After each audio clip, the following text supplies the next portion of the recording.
Hello everyone, welcome to school of fun.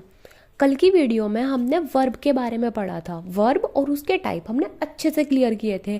आज हम verb का एक टाइप होता है इनफाइनाइट या फिर नॉन फाइनाइट वर्ब, ठीक है, जिसमें आगे चल करके हम पढ़ेंगे किसके बारे में। वर्ब के तीन टाइप, इन्फिनेटिव, जिरंड और पार्टिसिपल, जो कि इनफाइनाइट वर्ब के टाइप होते हैं उसके बारे में, ठीक है। तो चलिए शुरू करते हैं। इन्फिनेटिव वर्ब क्या होता है? एन इन्फिनेटिव और non finite verb is that which does not change its form according to the subject of the sentence. जैसे कल भी हमने पढ़ा था कि इन्फिनेटिव वर्ब वो वर्ब होती है जो सब्जेक्ट के बदलने पर अपनी फॉर्म को चेंज नहीं करती, ठीक है। जो नहीं करती उसको क्या बोलते हैं? इनफाइनाइट। और जो करती है उसको फाइनाइट वर्ब। इसके बारे में हमने पीछे पढ़ा था। आज हम इसके टाइप डिस्कस करेंगे। तो हम सबसे पहले पढ़ते हैं इनफिनेटिव वर्ब के बारे में। इसके किसके? इनफाइनाइट वर्ब के तीन टाइप होते हैं। कौन कौन से? इन्फिनेटिव, सेकंड जिरंड और थर्ड पार्टिसिपल। इन्फिनेटिव क्या होता है? An infinitive verb is a verb form that takes to before the base form. वो वर्ब की फॉर्म जो बेस फॉर्म, मतलब वर्ब की फर्स्ट फॉर्म जो होती है ना, उसको वर्ब की बेस फॉर्म भी बोलते हैं। तो वर्ब की फर्स्ट फॉर्म से पहले जब हम टू लगा देते हैं तो टू प्लस वर्ब की फर्स्ट फॉर्म, इसको हम क्या बोलते हैं? इन्फिनेटिव बोलते हैं।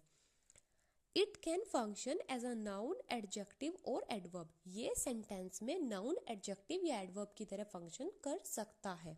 एग्जाम्पल देखते हैं। To forgive is divine. यहाँ पर टू और फॉरगिव, फॉरगिव क्या है? वर्ब की बेस फॉर्म, उसमें हमने क्या ऐड किया? टू, ठीक है। तो टू और फॉरगिव ये क्या बन गया? Infinitive, okay. Second, the temple is the place to go. मंदिर जाने की जगह है। तो यहाँ पर टू और गो, गो क्या है? वर्ब की बेस फॉर्म, और टू हमने उसमें ऐड कर दिया, तो टू गो क्या बन गया? इन्फिनेटिव। थर्ड आता है she ran to catch the bus. वो बस पकड़ने के लिए दौड़ी इन टाइम, समय में। तो यहाँ पर टू कैच, कैच क्या है? वर्ब की बेस फॉर्म, और जब हमने इसमें टू ऐड कर दिया तो मेरा टू कैच दोनों मिल करके क्या बन गया? एक इन्फिनेटिव वर्ब बन गई। तो होप आपको इन्फिनेटिव वर्ब क्लियर हो गया होगा। इन्फिनेटिव वर्ब क्या होता है? जब हम बेस फॉर्म में टू को ऐड कर देते हैं, बस इतना, ठीक है। समझ में आ गया? बहुत ईजी है। अब थोड़ी सी बात हम याद रखेंगे कि जो इन्फिनेटिव वर्ब होती है ना, ज़्यादातर जगह नहीं पूछा जाता, बट कभी कभी इसमें ना यूजेस होते हैं कि मतलब जो कोई एक होती है जिसके साथ हम टू का यूज़ करते हैं और दूसरी होती है जिनके साथ टू का यूज़ नहीं करते। तो ये एरर फाइंड करने में हेल्प करती है, इसके लिए हमें जानना ज़रूरी है। तो हम जानते हैं कि जो इन्फिनेटिव वर्ब होती है ना, उसके टू टाइप्स होते हैं, ठीक है। कौन कौन से? पहला होता है फुल इन्फिनेटिव, ठीक है। और दूसरा कौन सा होता है? दूसरा होता है बेयर इन्फिनेटिव। अब हम बेयर इन्फिनेटिव और फुल इन्फिनेटिव के बारे में जानेंगे। First, full infinitive. They use the word to before the base form of a verb. ये वाले जो वर्ड्स होते हैं ना, कौन से?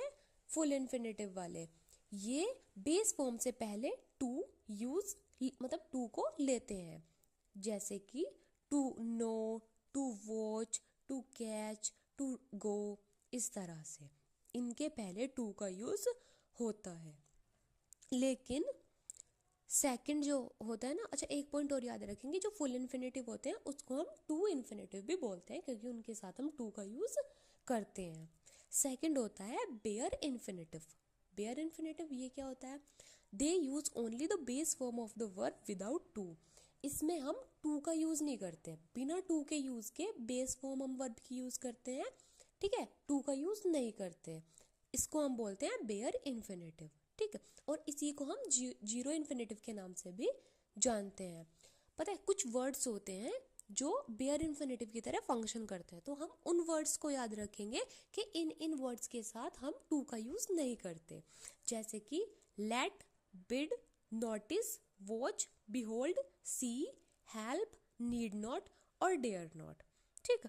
ये सारे वर्ड्स अगर सेंटेंस में हो तो हम यूज नहीं करते। किसका? किसका यूज नहीं करते? टू का। Very good. तो इसीलिए इसको हम क्या बोलते हैं? बेयर इन्फिनेटिव बोलते हैं, ठीक है। तो एग्जाम्पल देखेंगे। लेट मी गो, मुझे जाने दो। अब यहाँ पे हमने जैसे पिछले वाले एग्जाम्पल में हमने यूज किया था ना, the temple is the place to go, but यहाँ पे हमने लेट मी टू गो नहीं बोला ना, क्योंकि लेट जो है वो बेयर इन्फिनेटिव है, वो अपने साथ टू वाले जो वर्ड्स है उसको नहीं लेते, तो इसलिए हम यहाँ पर केवल लेट मी गो बोलेंगे। ठीक, तो होप आपको क्लियर हो गया कि फुल इन्फिनेटिव और बेयर इन्फिनेटिव क्या होता है और इन्फिनेटिव क्या होता है। तो आज के बाद आपको इन्फिनेटिव में कोई प्रॉब्लम नहीं होगी। ठीक है, सेकंड हम चलते हैं जिरंड। जिरंड क्या होता है? A gerund is the base form of the verb with ing। जब हम बेस फॉर्म के बाद ing लगा देते हैं, मतलब बेस फॉर्म को ing के साथ यूज करते हैं, तो वो मेरा gerund कहलाता है। It function as a noun in the sentence, और ये सेंटेंस में नाउन, ठीक है, संज्ञा की तरह फंक्शन करता है। एग्जाम्पल देखते हैं। Walking is a good exercise. Walking जो है, वॉकिंग वो क्या है, एक अच्छी एक्सरसाइज है। तो यहाँ पर वॉक जो बेस फॉर्म थी उसमें आईएनजी लगा करके वॉकिंग बनाया, और ये सेंटेंस में किसकी तरह फंक्शन कर रहा है? सब्जेक्ट की तरह। और सब्जेक्ट और ऑब्जेक्ट क्या होता है? नाउन या प्रोनाउन। तो वॉकिंग मेरा क्या हो गया? नाउन। ठीक है, तो ये सेंटेंस में नाउन की तरह फंक्शन करेंगे। और इनको हम बनाते कैसे हैं? पहचान क्या होती है कि बेस फॉर्म में आईएनजी जुड़ जाता है। पता है, जहां पर भी बेस फॉर्म में आईएनजी हो, ठीक है, और वो वर्ड सेंटेंस में वर्ब की तरह फंक्शन ना कर रहा हो, बल्कि नाउन की तरह फंक्शन कर रहा हो, तो वो 110% जिरंड कहलाएगा। सेंटेंस में फाइंड करने का यही एक तरीका होता है कि जब भी हम वर्ड के साथ, मतलब बेस फॉर्म के साथ आईएनजी को देखते हैं, तो उस सेंटेंस में अगर वो सब्जेक्ट या ऑब्जेक्ट की तरह फंक्शन कर रहा है तो वो हमेशा क्या होगा? जिरंड होगा। लेकिन अगर वो सब्जेक्ट या ऑब्जेक्ट की तरह नहीं फंक्शन कर रहा, बल्कि किसकी तरह फंक्शन कर रहा है? बल्कि वो फंक्शन कर रहा है नाउ सॉरी वर्ब की तरह, तो वो मेरा वर्ब हो जाएगा, वो फिर जिरंड नहीं होगा। सेकंड एग्जाम्पल है biking is my newest hobby. Biking जो है वो मेरी न्यूवेस्ट हॉबी है, तो यहाँ पर भी बाइकिंग जो है वो नाउन की तरह यूज हुआ, तो ये भी मेरा क्या हो जाएगा? वेरी गुड, जिरंड हो जाएगा। तो इसी तरीके से हम फाइंड कर लेंगे कि अगर नाउन है, मतलब सब्जेक्ट है, तो वो क्या बन जाएगा? जिरंड। और अगर वर्ब की तरह यूज हुआ है तो मेरी सिंपल वो वर्ब हो जाएगी। ठीक है, इसके बाद आता है my hobby is playing chess. मेरी जो हॉबी है वो चेस खेलना है। ठीक है, तो यहाँ पर इज प्लेइंग चेस, यहाँ पर क्या होगा? जिरंड नहीं, चेस खेलना है। My hobby is playing chess, तो यहाँ पर जो प्लेइंग है वो जिरंड नहीं होगा, क्या होगा? वर्ब की फॉर्म होगी। तो इस तरीके से हम याद रखेंगे कि वो किस जगह पे यूज हुई है, तो हम उसको कैसे पहचानेंगे कि जिरंड है नहीं है। तो होप जिरंड भी आपको क्लियर हो गया और इन्फिनेटिव भी। इसके बाद हम चलते हैं पार्टिसिपल। पार्टिसिपल क्या होता है? Participle are form of verbs having two main functions. Participle verb की वो फॉर्म होती है जिसके दो मेन काम होते हैं। कौन कौन से? पहला, it turns verb into adjective. वो क्या करती है? वर्ब को एडजेक्टिव, क्रिया को विशेषण में बदलने का काम करती है। ठीक है। Second, it create different tenses while connecting between helping verbs. Connecting with helping verbs मतलब वो हेल्पिंग वर्ब्स के साथ ऐड हो करके क्या करती है? टेंस क्रिएट करती है। टेंस क्रिएट करने का मतलब वो हमें ये बताती है कि ये जो चीज़ है, कोई काम है, वो पास्ट में हो रहा है या प्रेजेंट में हो रहा है। ठीक है, उस तरीके से हमें आइडिया देती है। पार्टिसिपल मतलब ये चीज़ डेफिनेशन आपको क्लियर करने की नीड नहीं है। आगे जो पार्टिसिपल के 3 टाइप होते हैं, पहला प्रेजेंट पार्टिसिपल, दूसरा पास्ट पार्टिसिपल और तीसरा फ्यूचर पार्टिसिपल नहीं, परफेक्ट पार्टिसिपल। ये 3 होते हैं, present participle, past participle, perfect participle. 3 type होते हैं, तो ये तीनों टाइप आपको क्लियर करने जरूरी है। इनको हम एक एक करके अभी पढ़ते हैं। सबसे पहले अगर हम बात करें प्रेजेंट पार्टिसिपल के बारे में, तो प्रेजेंट पार्टिसिपल क्या होता है? They are formed by adding ing to the first form of the verb. ये भी सिंपल, जिरंड की तरह। किसकी तरह? जिरंड की तरह ही। कैसे बनते हैं? वर्ब की फर्स्ट फॉर्म में ing लगा करके। जैसे जिरंड फॉर्म होता है ऐसे ही प्रेजेंट पार्टिसिपल फॉर्म होता है। अच्छा, तो अभी तो हमने वर्ब और जिरंड के बारे में समझा था, उनके बीच का डिफरेंस समझा था। अब हम किसके बीच का डिफरेंस समझेंगे कि प्रेजेंट पार्टिसिपल कब होगा और जिरंड कब होगा। देखो, हमने जब जिरंड पढ़ा था तो हमने एक चीज पढ़ी थी, कौन सी? कि जो जिरंड होता है वो सेंटेंस के अंदर किसकी तरह फंक्शन करता है? नाउन की तरह। मतलब या तो सब्जेक्ट होगा या ऑब्जेक्ट। किसकी तरह फंक्शन करेगा? नाउन की तरह। कौन? जिरंड। ठीक है, लेकिन अगर वर्ब की बेस फॉर्म में ing किसकी तरह फंक्शन कर रहा है? क्रिया की तरह, वर्ब की तरह, तो वो क्या हो जाएगा? वर्ब। ठीक, थर्ड चीज जो हम याद रखेंगे कि अगर वर्ब की बेस फॉर्म में आईएनजी मतलब फर्स्ट फॉर्म में आईएनजी लगा है और वो फंक्शन किस तरह से कर रहा है, एडजेक्टिव की तरह से, मतलब वो किसी नाउन या प्रोनाउन के अगर जस्ट पहले सेंटेंस में यूज हुआ है तो वो 10%, 10 on 10, 100% क्या होगा, एक प्रेजेंट पार्टिसिपल होगा।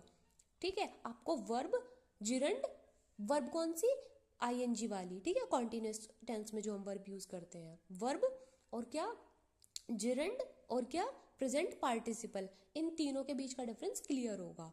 प्रेजेंट पार्टिसिपल पर वापस आते हैं कि प्रेजेंट पार्टिसिपल कैसे फॉर्म होते हैं, वर्ब की फर्स्ट फॉर्म में आईएनजी लगा करके, और ये सेंटेंस में एडजेक्टिव की तरह फंक्शन करते हैं। बाकी एग्जांपल से थोड़ा थोड़ा क्लियर करेंगे। First, do not gate of the moving बस, चलती बस से नहीं उतरना चाहिए। मूविंग बस, चलती हुई बस, ठीक है, यहाँ पर बस के जस्ट पहले मूविंग यूज हुआ है, बस क्या है, नाउन, ठीक, तो नाउन के जस्ट पहले यूज हुआ है। इस तरीके से हम याद रखेंगे कि जब भी नाउन के जस्ट पहले यूज होगा वर्ब की फॉर्म में आईएनजी, फर्स्ट फॉर्म में आईएनजी, तो वो क्या होगा, प्रेजेंट पार्टिसिपल होगा। Second, I heard someone singing, मैंने किसी को गाते हुए सुना, क्या करते हुए, गाते हुए, तो यहाँ पर किसी की विशेषता थी कि वो क्या कर रहा था, गा रहा था, मैंने किसी को क्या सुना, गाते हुए सुना। यहाँ पर भी क्या होगा, सिंगिंग प्रेजेंट पार्टिसिपल होगा। थर्ड है द बार्किंग डॉग, भौंकता हुआ कुत्ता, ठीक, वॉक अप द नेबरहुड, मतलब उसने पड़ोसियों को, पूरे पड़ोस को जगा दिया। यहाँ पर भी बार्किंग क्या है, एडजेक्टिव की तरह फंक्शन कर रहा है, ठीक, तो ये भी ये क्या होगा, प्रेजेंट पार्टिसिपल। तो होप प्रेजेंट पार्टिसिपल आपको बहुत अच्छे से क्लियर हो गया कि इसमें क्या होता है, वर्ब की बेस फॉर्म में आईएनजी यूज करते हैं, सेंटेंस में एडजेक्टिव की तरह यूज होता है, और मोस्टली सेंटेंस में कहाँ पर आता है, नाउन के जस्ट पहले। क्लियर है, ओके चलो अब हम चलते हैं सेकंड टाइप पर पार्टिसिपल के, जो होता है past participle. It includes the third form of the verb, past participle में वर्ब की कौन सी फॉर्म होती है, थर्ड फॉर्म होती है। They can be use as adjective when they are use just before a noun, और अगर थर्ड फॉर्म का यूज जस्ट नाउन के पहले होता है तो वो एडजेक्टिव की तरह भी फंक्शन कर सकते हैं। Otherwise they are all use to form perfect tenses, नहीं तो परफेक्ट टेंस बनाने के लिए भी इनका यूज होता है। परफेक्ट टेंस में हम क्या यूज करते हैं, वर्ब की थर्ड फॉर्म यूज करते हैं, किसके साथ, प्रेजेंट में हैज हैव के साथ थर्ड फॉर्म, पास्ट में हैड के साथ थर्ड फॉर्म, ठीक, तो ये चीजें हम याद रखेंगे। पहला थर्ड फॉर्म यूज करते हैं वर्ब की, और मतलब नॉर्मल भी अगर थर्ड फॉर्म यूज हो रही है तो उसको भी हम पास्ट पार्टिसिपल ही बोलते हैं, ठीक है, और कभी कभी उसका यूज एडजेक्टिव की तरह भी यूज होता है जब वो नाउन या प्रोनाउन के जस्ट पहले यूज होती है। क्लियर है, बाकी एग्जाम्पल से थोड़ा थोड़ा सा समझ के करके कंप्लीट उसको कर लेंगे। कैसे, चलिए चलते हैं फर्स्ट एग्जाम्पल पे। The frightened girl ran to her mother, डरी हुई लड़की किसके पास पहुंची, अपनी मदर के पास पहुंची। यहाँ पर गर्ल के जस्ट पहले वर्ड यूज हुआ है फ्राइटेंड, जो कि क्या है, वर्ब की थर्ड फॉर्म है। अब वर्ब की थर्ड फॉर्म यहाँ पर एडजेक्टिव की तरह यूज हुई है, तो ये भी मेरा क्या हो गया, पास्ट पार्टिसिपल, ठीक है, डरी हुई, ठीक है, और फ्राइटिंग गर्ल होता तो डरती हुई लड़की, वो कौन सा हो जाता, प्रेजेंट पार्टिसिपल हो जाता, ठीक है, आपको मतलब समझ आ रहा है, ऐसे लिंक बना करके जब हम समझते हैं ना तो थोड़ा थोड़ा सा वो क्या हो जाता है, ईजी हो जाता है समझना। सेकेंड एग्जाम्पल पे चलते हैं। She has worked so hard for this day, उसने आज के दिन के लिए बहुत कड़ी मेहनत की थी। यहाँ पर वर्कड जो है वो वर्ब की थर्ड फॉर्म है, तो ये भी क्या हो गया, past participle. Third example, I got a missed call from my father, मुझे मेरे फादर से एक मिस्ड कॉल आई, कॉल कैसी थी, मिस्ड, मिस्ड क्या है, वर्ब की थर्ड फॉर्म, और यहाँ पर थर्ड फॉर्म ये भी एडजेक्टिव की तरह यूज हुई है, ठीक है, तो वर्ब की थर्ड फॉर्म, या चाहे तो वो पार्टिसिपल जो परफेक्ट टेंस में यूज हुई हो या फिर वो एज एडजेक्टिव यूज हुई हो, वो क्या होती है, पास्ट पार्टिसिपल। होप ये भी आपको क्लियर हो गया। अब लास्ट टाइप बचता है हमारे इन्फिनेटिव, जिरंड और क्या, पार्टिसिपल के तीनों टाइप कंप्लीट हो जाएंगे, ठीक है, चलो चलते हैं थर्ड टाइप पर, जो है perfect participle. Perfect participle is a phrase. Perfect participle क्या होता है? एक फ्रेज होती है. फ्रेज क्यों बोला? क्योंकि ये वर्ड्स का कॉम्बिनेशन होती है, मतलब एक सिंगल वर्ड नहीं होता बल्कि मोर देन वन वर्ड्स का कॉम्बिनेशन होती है. जैसे कि जब हम हैविंग के साथ वर्ब की थर्ड फॉर्म यूज कर देते हैं तो वो कहलाता है मेरा परफेक्ट पार्टिसिपल. ठीक है, क्या कहलाता है? Perfect participle. कब? जब हम हैविंग के साथ वर्ब की थर्ड फॉर्म यूज कर देते हैं. ठीक है, हैविंग प्लस वर्ब की थर्ड फॉर्म होता है. इन हिंदी ट्रांसलेशन इट मीन्स